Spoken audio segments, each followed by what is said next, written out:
From yogis of ancient times to popular movies like Interstellar, there have been stories and some seemingly real instances about time travel. Is time travel really possible? If yes, how can I make myself capable of time travel?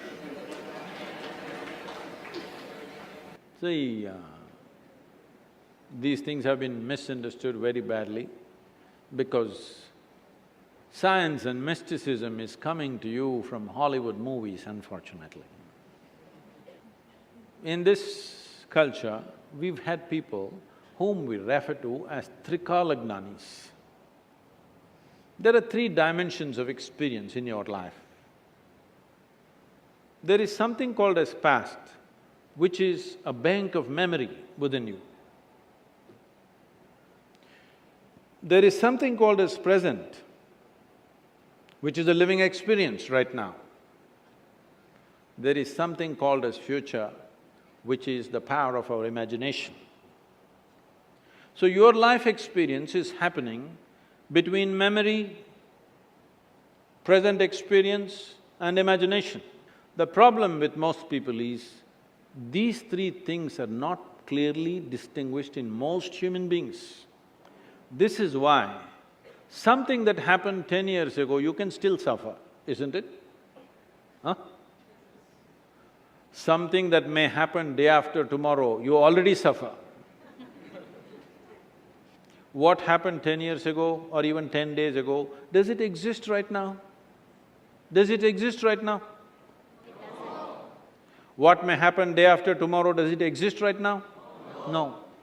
So if you suffer something that does not exist, should we call you sane or insane? Hey, it's a question, don't clap, it's a disgrace. If you are suffering something that does not exist, is it sanity or insanity? How many people that you know, including yourself, are insane like this? They suffer things which don't exist. Nearly 99.99, isn't it? Happening all the time? So these are all idiots who are doing time travel.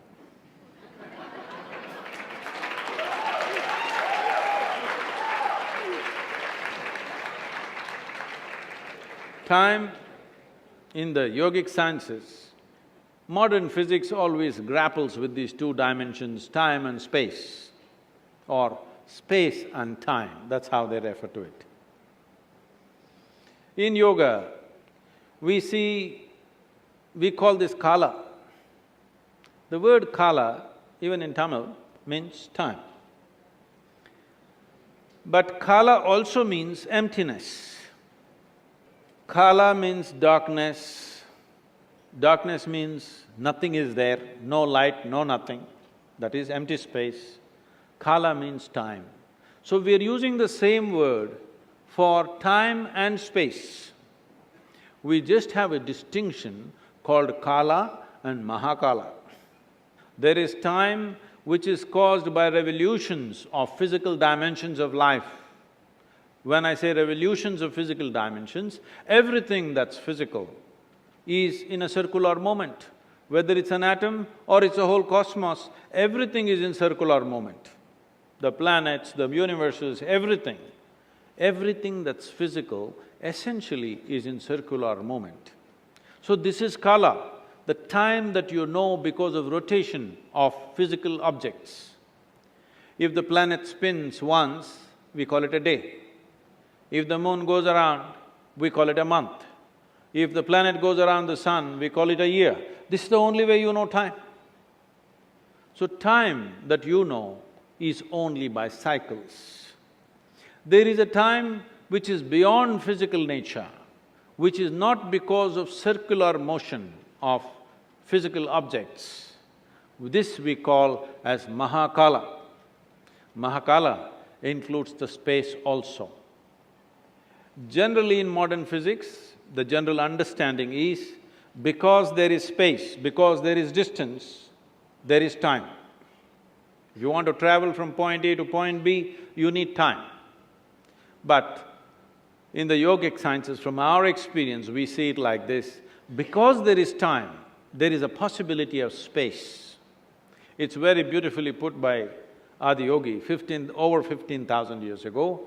When these seven sages, his first disciples, asked him, what is the nature of this cosmos? Where does it begin? Where does it end? How big is it? He laughed and he said, your cosmos, I can pack it into your mustard seed. Very efficient packing, isn't it? He said, this entire cosmos, I can pack it into your mustard seed because it is only a consequence of time. The space and the distance is only a consequence of time. So we call people Trikalagnanis, and we also call people as Akalagnanis. That means timeless people, people who are timeless. Timeless means what? You're sitting here right now. If I make you sit here for another 6 hours, no, it doesn't take that much for you. If I make you sit here for another 2 hours, Sadhguru, at least water. Okay, drink water. Drink water means Sadhguru. That calls, okay, go and come. Another 2 hours, Sadhguru. Okay, we give you that. After that, you don't ask permission. Your body is cycles of time, isn't it? You don't have to look at the watch. If you observe your bladder, you know how much time? Yes or no? It's keeping time. So, your sense of time right now is only because of your physical identity. If you can sit here without any sense of body, then you don't know time. You've heard of people who sat for hours on end, days on end. This happened to me at a certain point when I was little older than you, I was 25. I just sat in one place and suddenly I did not realize time. I thought it's 10-20 minutes, about 4.5 hours had passed. And I was like blowing with ecstasy. Then they started happening more often. If I just sat in one place and I think it's 2 minutes, hours, 7-8 hours have just passed away. One day I sat down and I thought it's maybe 25-30 minutes. I was sitting in a rural space around Mysore, and when I opened my eyes, the big crowd, India being what it is, the garlands around me, people are trying to molest my feet. Then I say, where the hell did you come from? Then they say, you've been sitting here for 13 days. I thought it's only 25-30 minutes. Only when I tried to open my legs, I found my knees were locked up. It took a lot of effort to straighten them. But in my experience, I thought it's only 25-30 minutes. But when I say this may be a little difficult to grasp. But have you noticed, on a particular day you were very joyful. 24 hours, poof, went off like 10 minutes. Is that so? Another day you're a little depressed. 24 hours feels like a lifetime. Yes or no?